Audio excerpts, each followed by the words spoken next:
Hi guys, thank you for joining us tonight. My name is Luba, I'm event specialist at Intellias.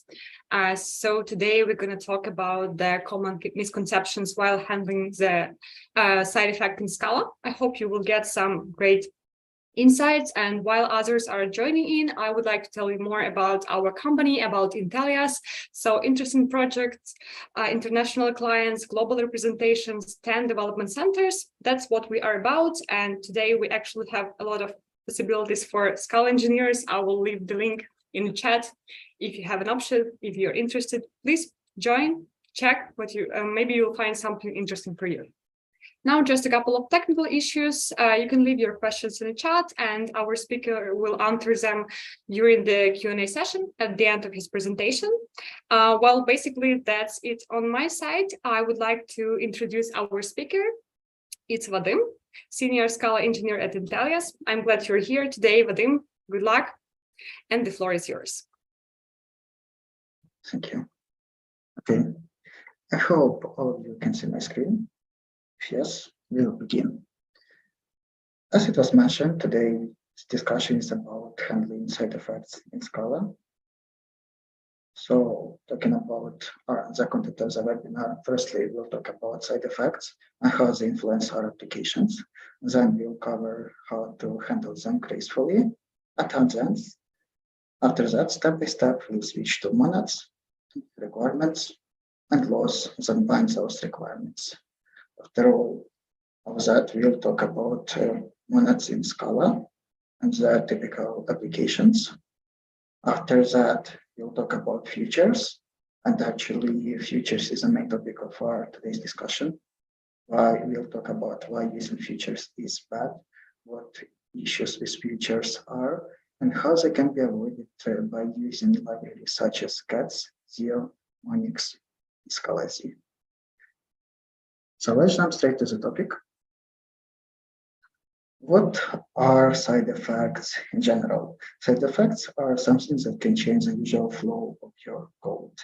It's something that can lead to unexpected behavior or cases when you execute your function at the same arguments and always get different results. So there are the following types of side effects. IO operations. Any input or output of your program is considered as an IO, and if it's not handled gracefully, it's considered as a side effect. Another type is mutations. Any mutability within your project is considered as a side effect. The third type is threats. Each time you create or modify or store any thread is considered as a side effect. The first type is throwing exceptions. Each time when you throw an exception, it leads to execution of catch finally block, which can be somewhere else in the program. Thus, usual flow of your program is violated. It's considered as a side effect. And also, all side effects are hazardous. It means that if you use side effectors function within another function, it also becomes side effectful by default. Here we have an example of side effects that are produced by IO operations, and also a result of applying side effectful throws source from file. Due to side effect produced by source from file form of the exception, I'm forced to wrap everything in try catch block. Additionally, this IO operation violate a file is also considered as a side effect, because each time when I execute this function, the result can be from run to run. This property of executing function with same arguments and getting same results, it's called pure function. It's also connected with the concept of referential transparency, which means that you can replace your expression with the result of this expression, and the behavior of your program should not change. Here we have an example of threads as a side effect. Here we create a thread, perform some dummy operation, and as you can see, it's a side effect. Here we have a naive example of mutations. We take a list of fields and try to filter it by modifying the original list instead of returning a new copy. This use case of mutability is also a side effect because when you run this function twice the same argument, you will always get different results. During the first run, it will apply this filter. During the second run, it will not apply it because there is nothing to filter. I should also mention that not all cases of mutability are bad. In some cases, mutability is not avoidable due to performance issues or something like that. So it's possible to have mutability locally in your functions or methods, but it shouldn't get out of those methods. So talking about results of applying our side effects. In general, side effectful code is harder to understand, especially if you rely on mutability. It's not always clear what will happen during this or next function call, especially if the same variable is modified in several places, step by step. It's hard to trace, it's hard to test, it leads to bugs. Additionally, side effects lead to issues with asynchronous code because we should care about the logs, about synchronization, and stuff like that. And as all of you know, it comes with some performance price. Also, in some cases, side effects can lead to unexpected behavior, especially if for some reason your error handling is located in a completely another place, not in the place where you call the side effectful function. So it can lead to some expected behavior as well. Side effects can be avoided in several ways. Actually, I have managed to identify only two of them. The first way is the simplest and the most naive one. Side effects can be avoided by just not writing them. Let's talk about this case of mutability. It's possible to rewrite it by using mutable lists, where you just call filter on the list. It will provide you a new copy of the same collection without modifying it. So in the simplest case, you can just avoid side effects by not writing them. In cases where it's not possible, like in performing some I/O operations, like reading from some web server or writing to a database, those side effects can be wrapped in monads in order to write clean code. So that's what I have just described. This mutable filter can be easily rewritten as a mutable one. Talking about the concept that I have just mentioned some time ago, monads. In general, monad is a construction which allows us to perform excessive computations within some context. This context can be anything like existence of a value, like option in Scala, or possible error like try.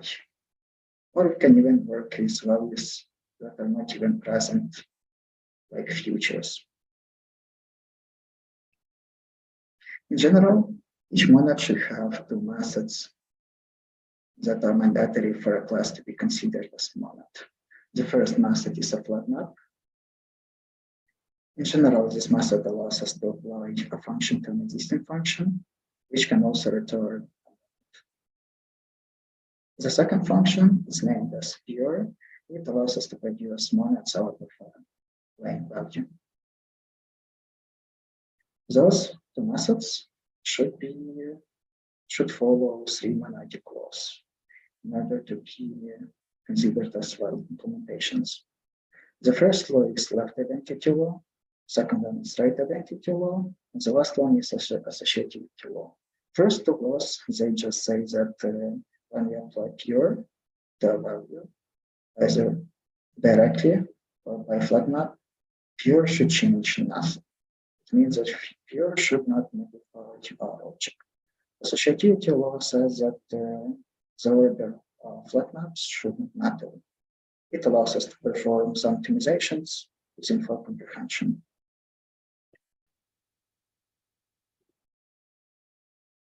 Talking about monads in standard vanilla Scala, there are several of them. The first example is try. You can have either try, success, or failure. Try represents computations that can fail for some reason. The next example is either, which actually has two type parameters. The first one is left, the second one is right. It also allows us to represent cases when something can go wrong in our code. But with either, we can specify our custom errors. Usually, the error is represented by the left type parameter. Thus, either is right biased when we perform flag map operations into it. The third example of monad in Scala is option, which can represent lack of value. It can either be some or none. It's often used as a replacement for null in the code, because usage of null in Scala is highly disrespected and should be avoided as much as possible. The first construction that can be also at least partially considered, as a monad, is future. We'll talk about why features are partially considered as monads a bit later. Technically, features violate those monadic laws that we have just discussed. Additionally, all Scala collections can be considered as monads because all of them have map, flag map, pure, even though map is not technically required. It comes from functors. Talking about the application of monads to handle errors in our code, here is an example. Usually, at least in Java-like code, if some operation is not possible, or if we need to describe some error, these are exceptions. Like in this case, when we are not able to divide by 0, in this example, I return the argument exception. As I mentioned earlier, it's a side effect which should be avoided. So we indeed can avoid it by using try. So if I pass BA0, I return failure, but if everything is all right, I return success. So that's an example of how we can avoid throwing exceptions. Talking about more complex cases like I/O operations, writing to databases, stuff like that, people tend to use future as a sort of handler for those operations. Here in front of you, an example from a Sleep library, which is developed by, if I'm not mistaken, Save group, which also developed by and Akka. In Sleep, features are used as a result of running all the database operations. Features are also used in Akka if you perform ask pattern. And features are also used in a quite popular play framework as a result for asynchronous operations. It is a prevalent usage of features. Engineers tend to forget that feature is not even a monad. Firstly, creating a feature is a side effect on its own because each time when you create a feature, you rely on execution context, which itself can schedule a computation in a separate thread. Well, creating a thread is a side effect. Additionally, features are not referentially transparent because they are computations of values that are in future. They are not values right now, and we will see it, an example several slides later. Additionally, features tend to break identity loss. Here we have a small example of features breaking referential transparency. In this example, I have defined some action and created a lazy evaluated feature on top of it. This value is made as lazy in order to avoid executing features immediately. As you all know, features are eager and executed as soon as you define them. In this example, if features are referentially or referentially transparent, those two blocks of code would have returned the same results. In this ways, I do call to service variable. I apply for comprehension over it. Well, in this case, I immediately apply new features. So let's see what happens. Well, in the first case, where I try to use call to service directly, feature is validated only once. In the second case, where I use feature directly, it's validated twice for each definition of the feature value. And as we can see, it violates referential transparency. Talking about now broken identity loss. Basically, the idea of the example is the same. Here I define pure and flat map, as well as define a feature effect.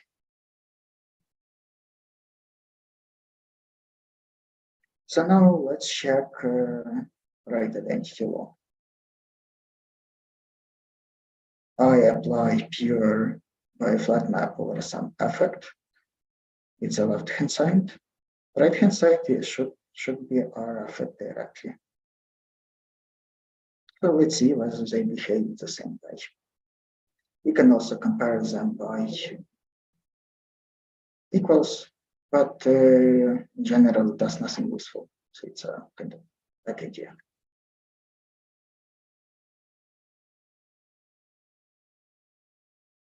And as we can see, they are not equal. When we call effect in this place, when it's firstly accessed, feature is immediately evaluated. Then when we assign it to right-hand side, it's not evaluated anymore because features are not only eager, they also memorize the results of their computations. Thus, the behavior of right-hand side and left-hand side is completely different. Thus, identity laws are not followed. Those laws are not only about returning actual values, they also about behavior of our values. They also imply that values should not also be different, but the ways how we constructed those values should also be the same. So, if futures are that bad, what are the ways how they can be replaced? Fortunately, different people came with different solutions and that have the same idea. We can use several libraries such as CATS, Zia, Scala Z, and Monix. All those libraries have one idea in general. We work not with set effectful values, but we work with operations on top of those values. So each time when you perform map or flat map, it's not applied eagerly, but the operation itself is just memorized. So we work with operations, not with values. Additionally, I should mention that task from Scala Z is deprecated and mostly can be used for legacy projects where updating Scala version is not the case. I'm talking about 3 other libraries. Let's check how they work. Second, I will share my screen.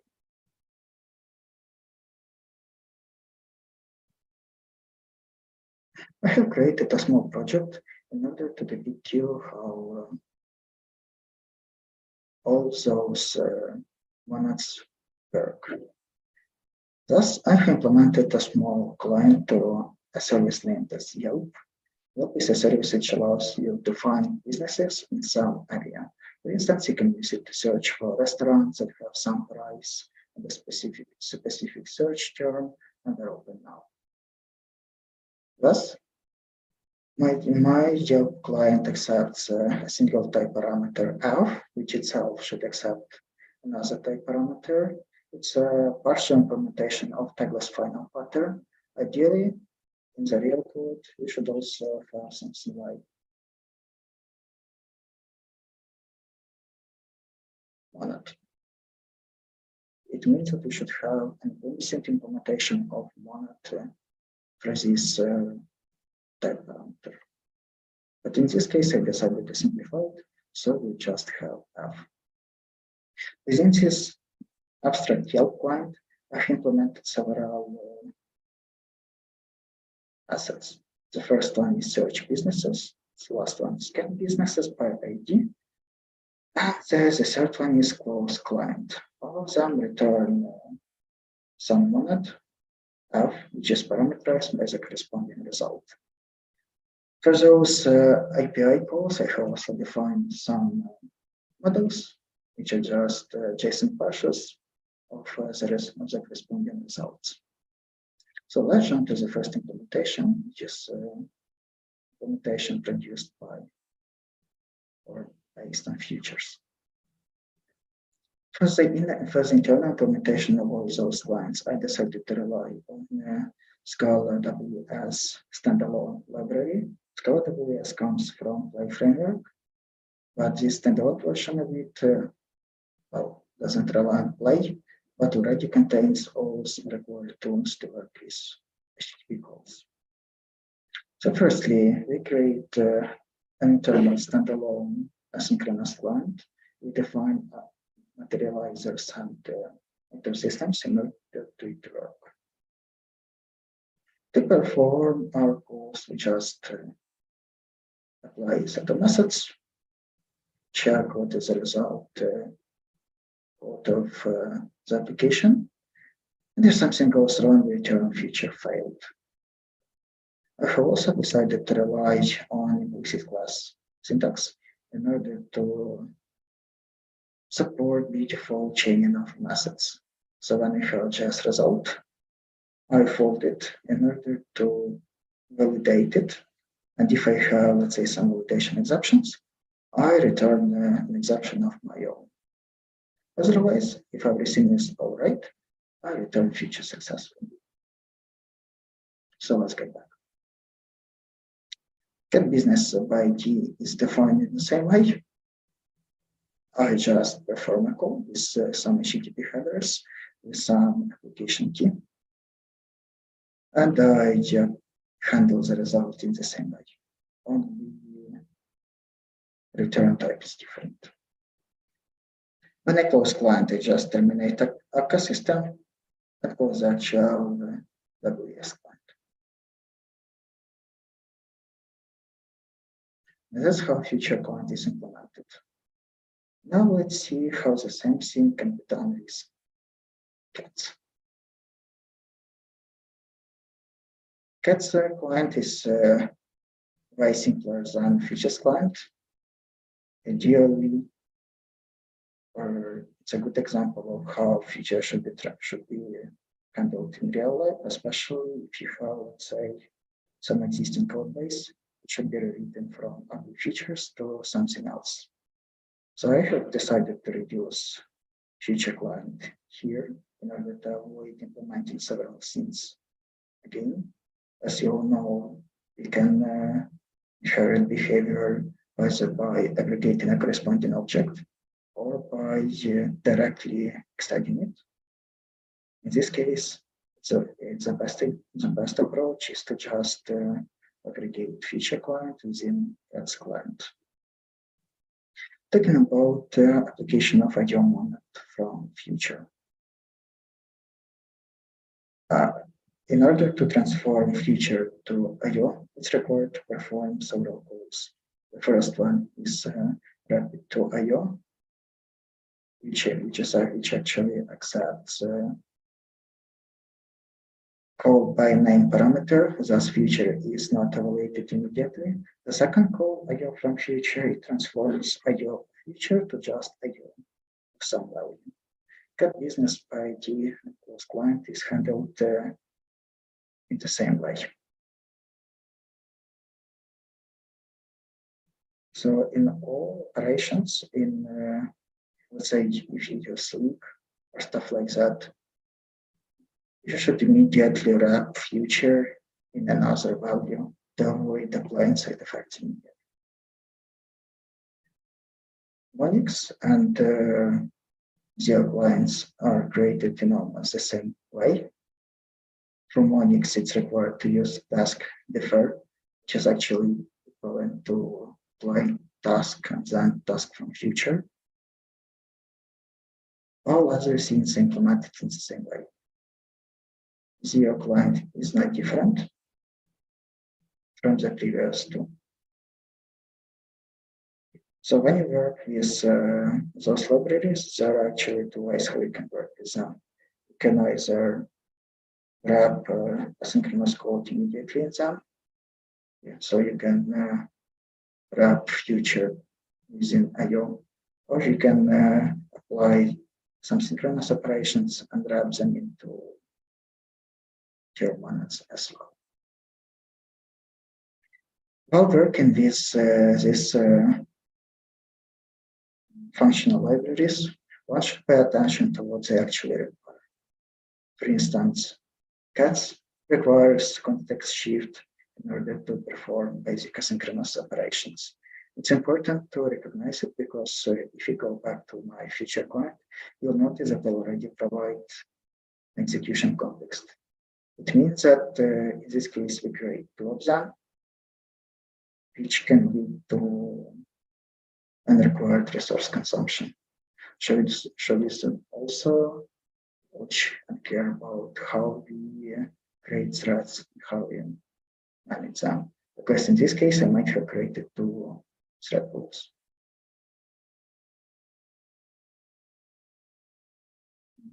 Okay. Now let's see how those scenes are applied.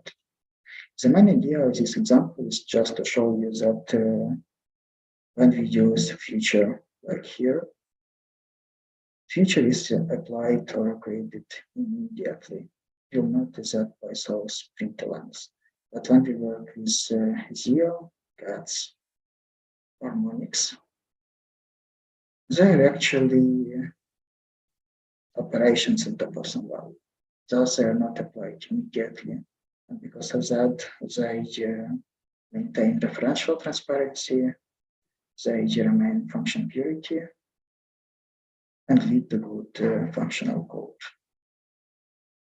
So let's run an example to indeed see the difference. Those four comprehension blocks are actually the same. I tried to find some expensive businesses in Spain, in Malaga, using search term as strings. And of course, this business should be open.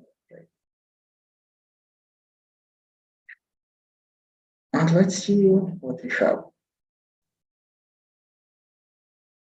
So despite us kind of waiting for or executing or waiting for the result of feature in this line, features are being evaluated twice before we start waiting for them. Thus, as I have shown earlier, referential transparency is violated. But if we consider zero, cats, and Monix,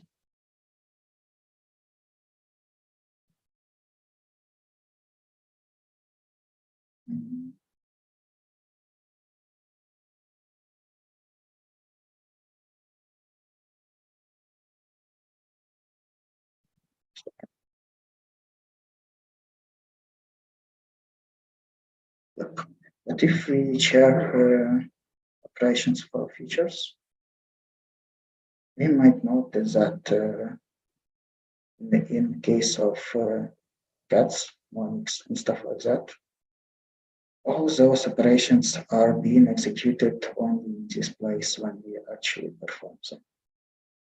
That's why here cats, Onyx, and Zio are way superior to plain features. It's because they allow us to wrap side effects in functional way, and those monads themselves are not side effects like feature.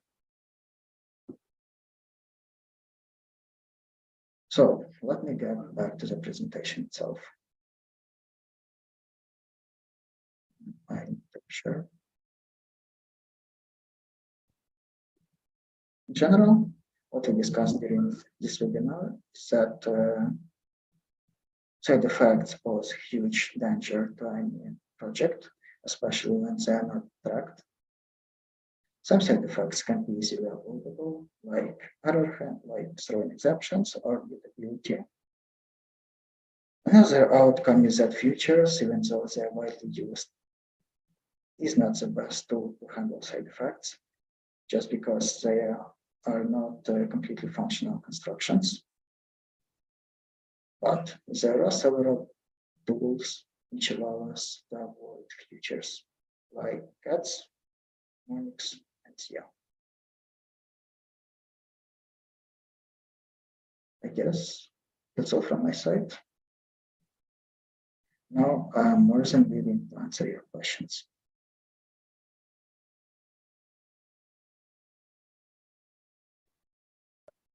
Thank you, Vadim. That was actually so fast. Let's see if we have any questions in the chat. Guys, please ask something if you're interested in. Go ahead. For now, we don't have any, but I guess the topic was quite fascinating, so there is some stuff to ask. And also, I will send you more of the recording of our event and the feedback session. So if you want to submit the feedback for our event, or if you have any other ideas about the topics we can submit events, please go ahead. That would be so valuable for us.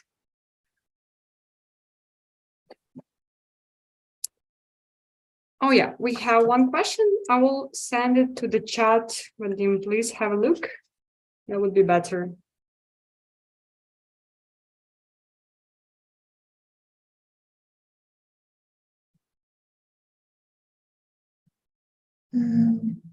Computational problems. Okay, give me a second to read.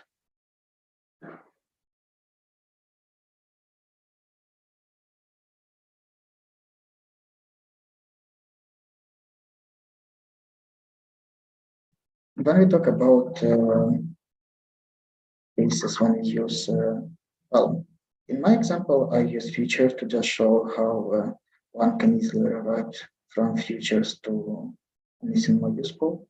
In the real case scenario, each functional library that I have just shown has its own implementation of high throughput thread-like structures like fibers. So if you need high throughput or stuff like that, you should rely on low-level constructions provided by each library. For instance, as far as I recall, both Zio and Monix have notation of fibers, which are itself lightweight threads. So in the real case scenario, you shouldn't use features at all. In my case, I have just shown how to come from features to something else. But if you write something from the scratch, features should be avoided. Did it answer the question? This one is clear. Thank you. Maybe any other questions from the chat, please?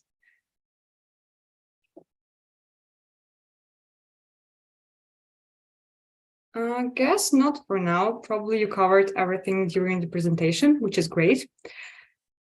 Let's maybe just wait for 1 more minute if someone comes up.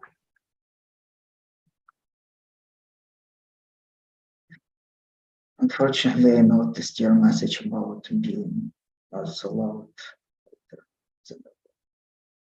I hope I listened heard what I said.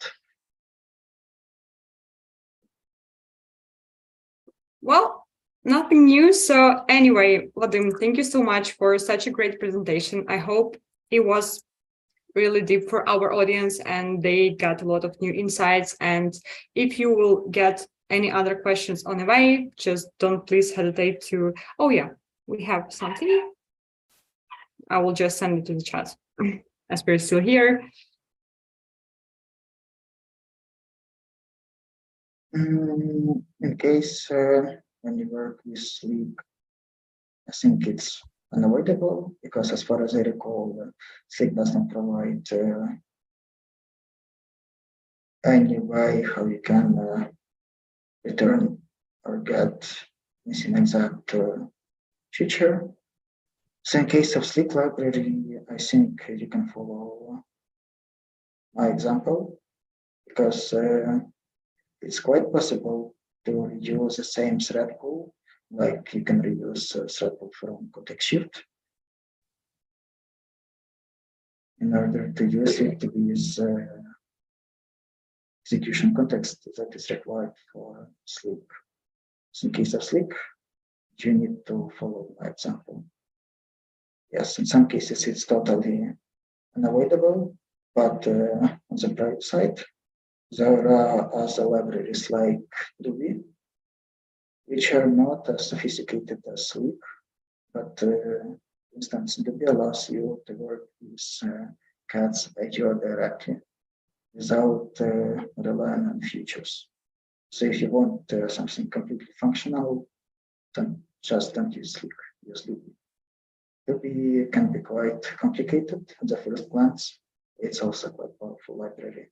And as I remember, Ruby supports not only cats, but other monads as well. Not sure about you, but as far as I remember, task humanity is supported as well.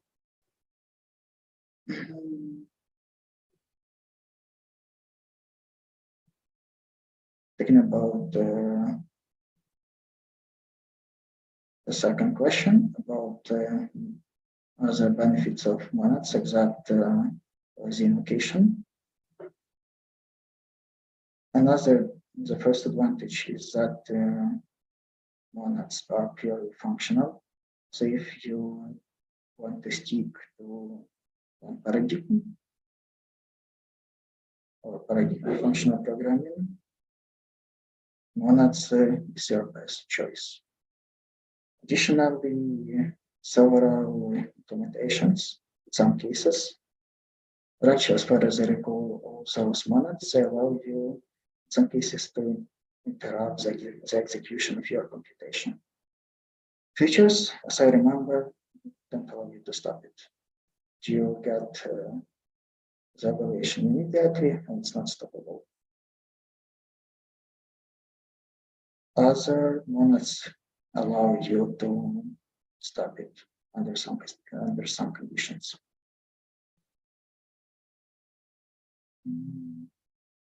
Okay, thank you once again. So I guess we're done. Thank you for joining us tonight. Thank you, Vadim, for a great presentation. And I will see you guys on our next events. If you will have any questions for those who will watch this event as a recording, please leave them in the comments and we will answer them after the event. So have a great evening. Enjoy your day. Bye.